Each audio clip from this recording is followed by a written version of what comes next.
Com a notícia.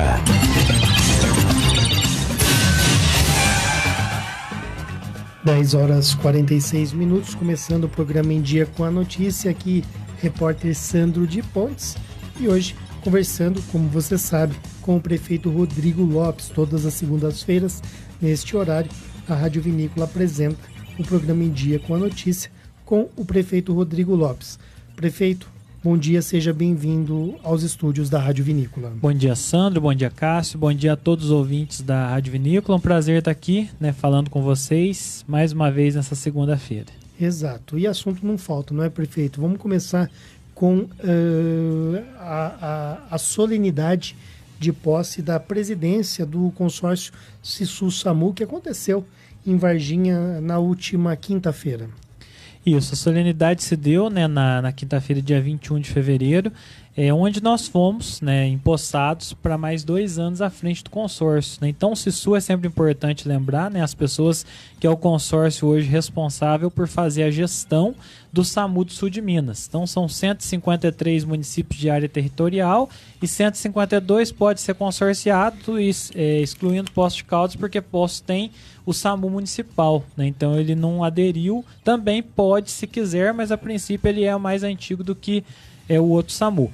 E é uma grande responsabilidade, sem dúvida nenhuma, São aí 35 bases descentralizadas em toda a região sul de Minas, além da questão dos 29 hospitais credenciados a prestar o atendimento pelo SAMU de toda a região, um helicóptero e uma população de mais de 2,5 milhões de habitantes que habita em toda essa região.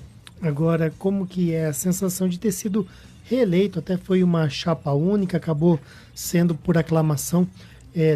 Tem a ver com o reconhecimento do trabalho, Rodrigo? Olha, Sandra, a gente fica muito feliz, porque final de 2016, quando eu fui candidato pela primeira vez, a gente tinha, no momento quando começou o processo eleitoral, a gente tinha 56 prefeitos aptos para serem votados e para votar, Com o aquecimento da eleição, no final chegamos a 75 prefeitos que podiam votar, mas esses que passavam de 56, eles não podiam ser votados, eles podiam apenas votar porque não estavam em dia dentro do prazo regimental pedido. E nós tivemos 2 candidaturas e foi uma disputa bastante acirrada, quando o governo bancou uma candidatura contra a nossa e a gente conseguiu ser eleito. Nesse momento, a gente chegou com 112 municípios que podiam ser votados e votar, e mesmo tendo mais que o dobro de prefeitos que podiam ser votados, a gente teve chapa única. Então, isso, sem dúvida nenhuma, é uma demonstração de confiança no trabalho que está sendo realizado, e um reconhecimento, a toda a equipe do SAMU e a linha de trabalho que vem sendo adotada. Eu, sem dúvida nenhuma, me sinto muito honrado. Para o município de Andradas é uma honra, porque a cadeira não é do prefeito, mas a cadeira é do município de Andradas, Então, isso, sem dúvida nenhuma, é motivo de uma honra muito grande, até considerando que temos pessoas até tecnicamente mais qualificadas, temos médicos, pessoas que são prefeitos e que têm essa formação técnica, e mesmo assim foi confiada a mim. Temos cidades maiores como Pouso Alegre, como Varginha, como Itajubá, Três Corações.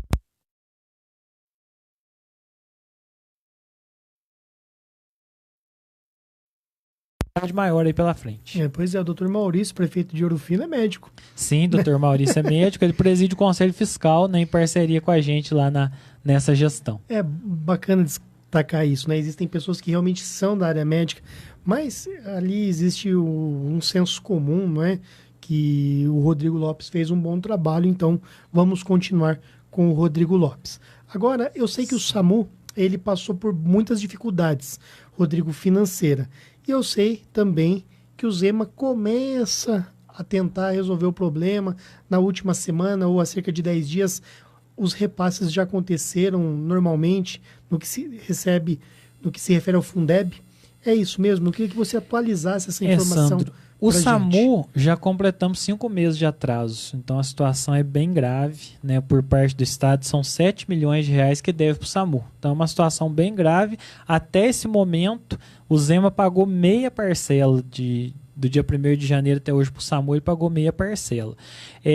Do ano todo de 2019, a única semana que foi repassado o valor total de ICMS foi há 2 semanas atrás, salvo engano, na terça-feira de dia 12, que a gente recebeu o ICMS integral. Na primeira semana, a gente teve uma diferença de R$200 mil, e agora, nessa semana passada, a gente teve uma diferença de R$80 mil a menos. Né? E justamente a equipe econômica dele disse que eles tinham mudado a data de vencimento e que o ICMS que não veio na primeira semana viria na terceira, e mesmo da terceira veio faltando. Então, assim, é uma situação que tem nos preocupado muito. Nos preocupa mais ainda o não poder confiar no governador, porque ele esteve dia 24 de janeiro em Varginha e ele disse que em 10 dias a situação estaria regularizada. E depois ele se comprometeu a revogar o decreto que confisca o dinheiro das prefeituras, e isso, o tempo está passando e isso não está acontecendo, né? E a situação ela vai se agravando cada dia mais. Ao que parece, ele está tentando ganhar tempo na conversa, sabe?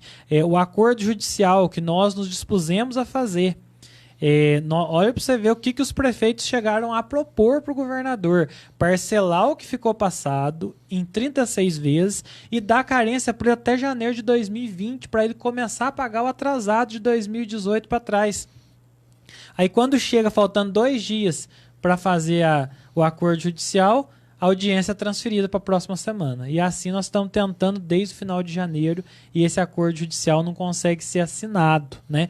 Então, né, e aí uma questão aí no dia 20, ele fez uma postagem na conta dele, dizendo 15 coisas que ele cumpriu em 50 dias. E uma delas é que ele pôs em dia o pagamento para as prefeituras. Então, lamentavelmente, o governador mentiu nesse quesito. Só de CMS já passa de 800 mil para Andradas, considerando o janeiro e fevereiro, e mais 1.100.000 de IPVA. Então nós estamos chegando à marca de 2 milhões somente do repasse do ano de 2019, né?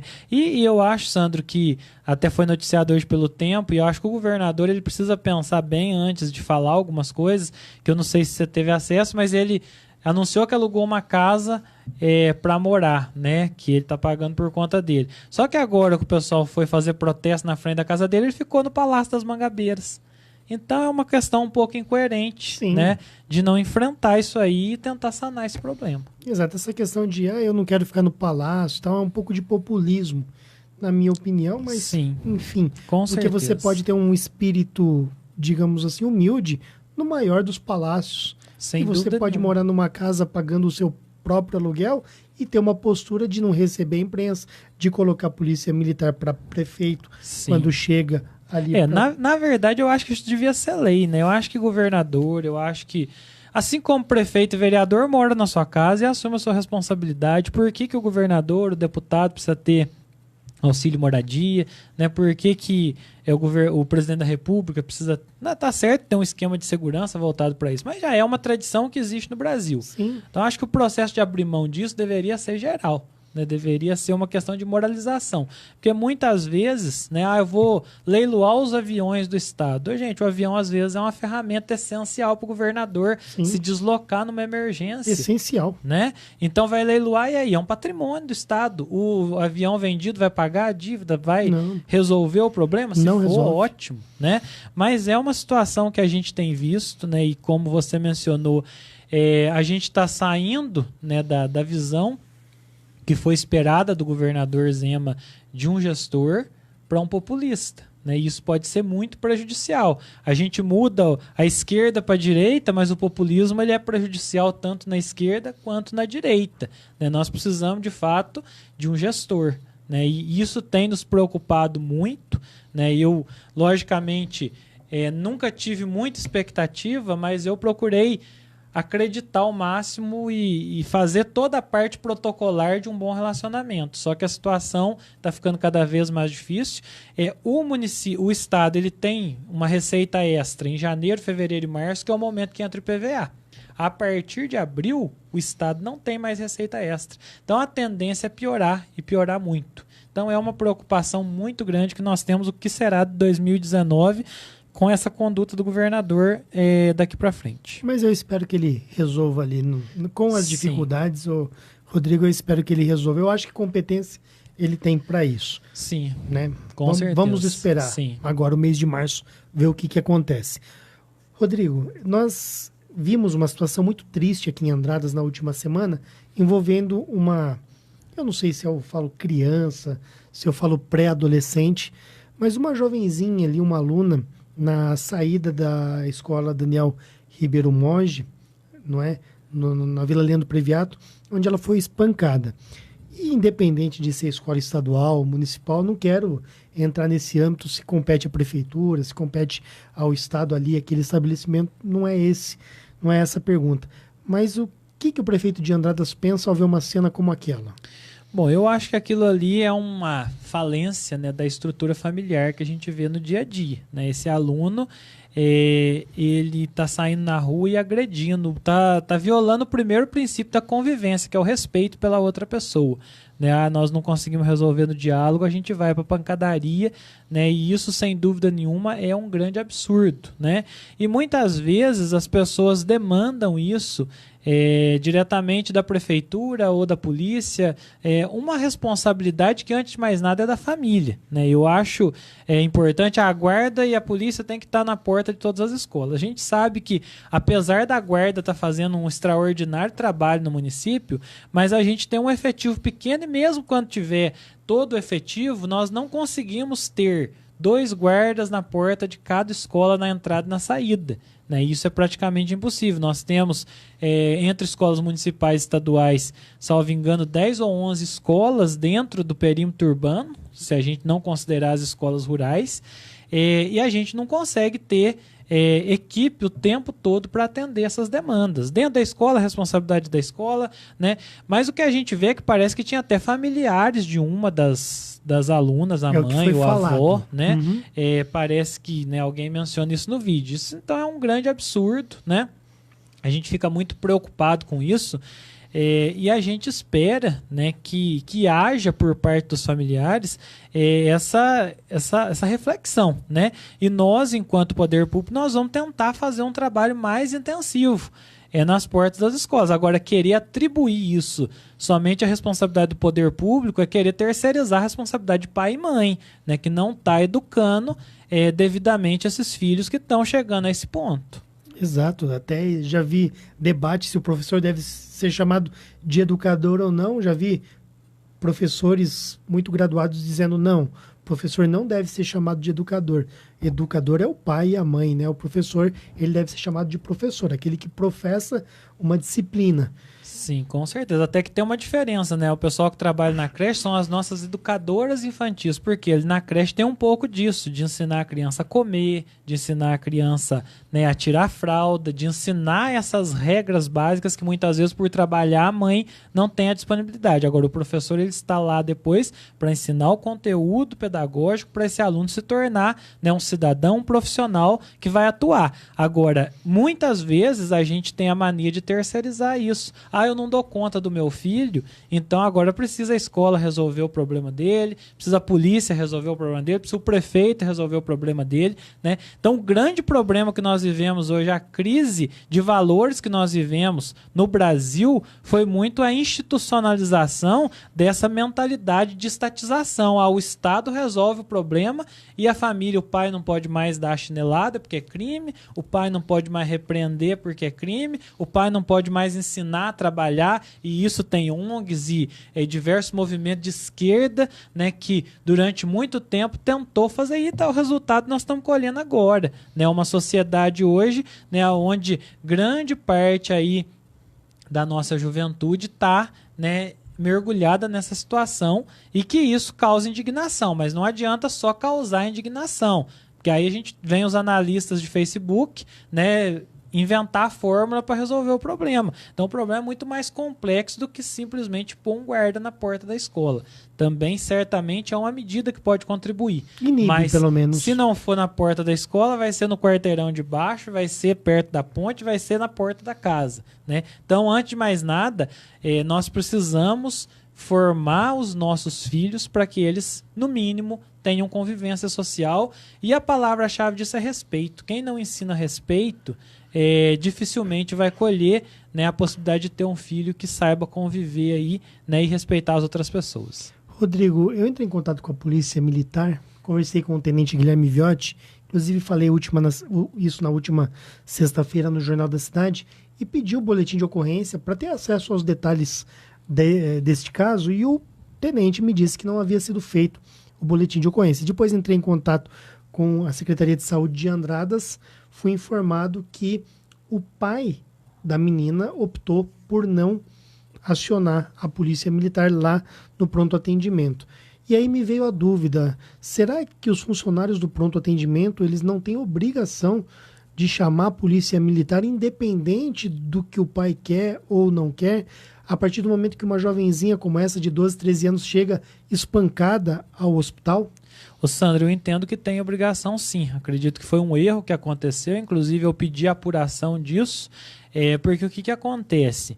E se fosse o pai que tivesse agredido? Só porque ele está junto, não acionaria a polícia? Uma violência domiciliar seria, vamos dizer assim, camuflada dentro de uma situação como essa? Então eu não concordo com isso, né? Isso é uma questão que o pai, em tese, teria depois a discricionariedade de representar ou não quem eventualmente tenha cometido o ato. Até acredito que ele tenha essa oposição. Não quero representar, não quero tocar para frente esse processo. Mas o registro do boletim de ocorrência, eu entendo que ele tenha que acontecer. Eu pedi uma apuração disso quanto à conduta, se a pessoa fez isso por uma questão relapsa ou se foi induzida, mas mesmo assim o profissional não pode ser induzido, nem que seja pelo pai ou por algum familiar. Né? A obrigação alguma suspeita de violência, tem que chamar, tem que fazer o boletim e tem que deixar depois. Se é violência familiar, vai para a delegacia né, que é responsável por isso. E no caso de uma agressão, fica aí a critério da pessoa representar ou não. Mas eu entendo que o registro tenha que ser feito. No caso específico, o médico fez toda a avaliação, parece que a menina até passou por um procedimento de internação. Então, há no prontuário toda a questão do corpo de delito que, né, acaba o médico no atendimento, ele acaba fazendo. Mas eu não concordo de não fazer o registro da ocorrência. Isso eu não tinha conhecimento, né, tomei conhecimento disso hoje de manhã e pedi a apuração desse fato para que não aconteça mais. Parece que quando um trabalhador chega lá com um dedo machucado, tem que chamar a polícia militar, porque depois ele tem os direitos dele. Sim, né? Sim. É assim que funciona. Sim. E com uma jovenzinha, uma criança, quase adolescente, eu realmente fiquei assim, muito chateado. Não, na verdade eu entendo que isso foi completamente inadequado. Pode ter sido um erro, né, de falta de atenção, né, de displicência, mas isso não pode acontecer, mesmo que houver coação. Se houver coação, aí mais motivo tem que chamar e fazer o boletim contra a pessoa que também está coagindo para não fazer o boletim de ocorrência. Até porque, por exemplo, se houve familiares das jovens agressoras que as incentivaram, a polícia militar sendo acionada poderia ter ido atrás, se isso realmente aconteceu. Ninguém está falando que aconteceu de familiares terem incentivado, né? Mas se aconteceu, poderiam ser presos em flagrante por algum motivo previsto em lei nesse sentido, né? Porque um adulto equilibrado, ele separa uma briga de criança. Ele não manda bater, porque o que bate hoje apanha amanhã. E briga nunca resolveu nada, a verdade é essa. Pode ser que na hora ali dá um grau de satisfação, mas se todo mundo for resolver dessa maneira, vai acabar o mundo. Com certeza, Sandro. Agora uma última questão, Rodrigo, que me veio à cabeça nesse momento, a partir do momento dos atrasos nos repasses que você me falou, e é uma questão que já está surgindo na cidade, que eu queria te perguntar. Eu acredito que do jeito que a coisa está, esse ano não vai ter festa do vinho, Rodrigo. Ô Sandro, é muito provável que não esteja, né? A gente até chamou o pessoal do Clube Rio Branco, né? E a gente fez, né, a proposta para que eles realizassem a festa por conta própria, sem a participação da prefeitura e sem nenhuma condicionante. A prefeitura não exigiria praça de alimentação para as entidades, a prefeitura não exigiria o domingo aberto, né? Sem a prefeitura pôr um centavo, sem exigir nada. Em contrapartida, a gente tentaria fazer um modelo bem cultural na praça com um valor reduzido que eventualmente pode ser até abortado, dependendo da condição financeira que a gente enfrente aí pela frente. Mas, assim, é uma possibilidade, então pode vir gente dizer, mas vai fazer, vai tirar as entidades. Ou é assim ou não vai ter. Né? Então, mas e se fizer na praça aquela programação cultural que já vem acontecendo há alguns anos, sendo esta programação a própria festa do vinho? Sim, sem dúvida. É uma questão muito reduzida que a gente quer fazer num projeto muito reduzido, né? Até porque a programação que a gente faz hoje não põe praça de alimentação, né? Não põe tenda para aglomerar o público, não tem os shows à noite, mesmo que regional, mas não tem. Então tudo isso, por exemplo, o que pesa muito, geralmente na infraestrutura de um evento, é a tenda, é o som, é o palco, é a iluminação, né? Que isso, mesmo que o evento seja pequeno, tem uma série de fatores que são obrigatórios. A questão da segurança, né, que muitas vezes aí só a guarda e a polícia não dão conta e tem que contratar o segurança, tem o brigadista. Então é uma série de fatores que acabam encarecendo, né?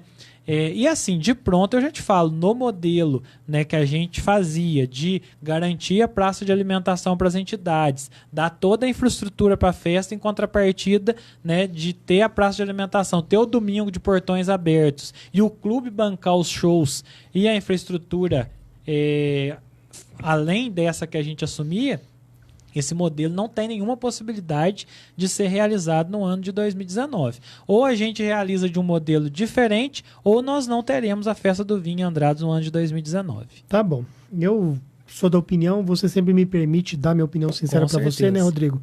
Praça Dr. Alcides Mosconi, barracas das entidades lá, show pequeno, regional, né? Os nossos artistas aqui, eles são maravilhosos. Sim. Coloca o Anderson Martins, coloca Davi Gilmar, coloca Cláudio Couto, coloca as meninas, as gêmeas, né? Heloísa e... Heloísa aí? Ellen Heloísa, sabe?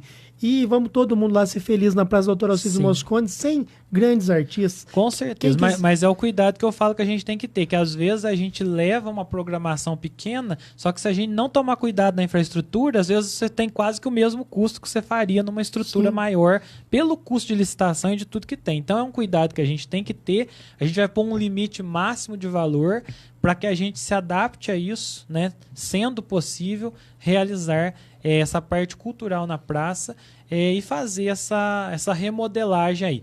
E nada impede que sejam feitas as duas coisas. O clube realizando um evento particular e com todas as custas assumindo, com o risco, inclusive, de tudo, como já tem o risco hoje, mas o município subsidia, considerando a praça de alimentação e considerando o show de domingo, né? Mas aí o clube assumiria tudo isso sem a prefeitura assumir nada, porém sem nenhuma condicionante que ele tenha que dar de contrapartida para o município. Tá bom.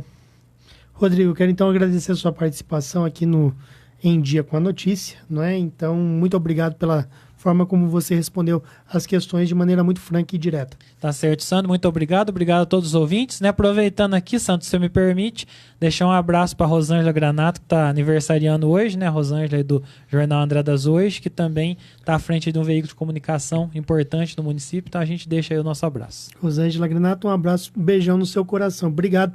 Rosângela, ela faz as entrevistas, cede aqui para a Rádio Vinícola, os áudios, é fantástica, nos ajuda bastante e está sempre conosco, viu, Rodrigo? Até logo, Rosângela, parabéns para você.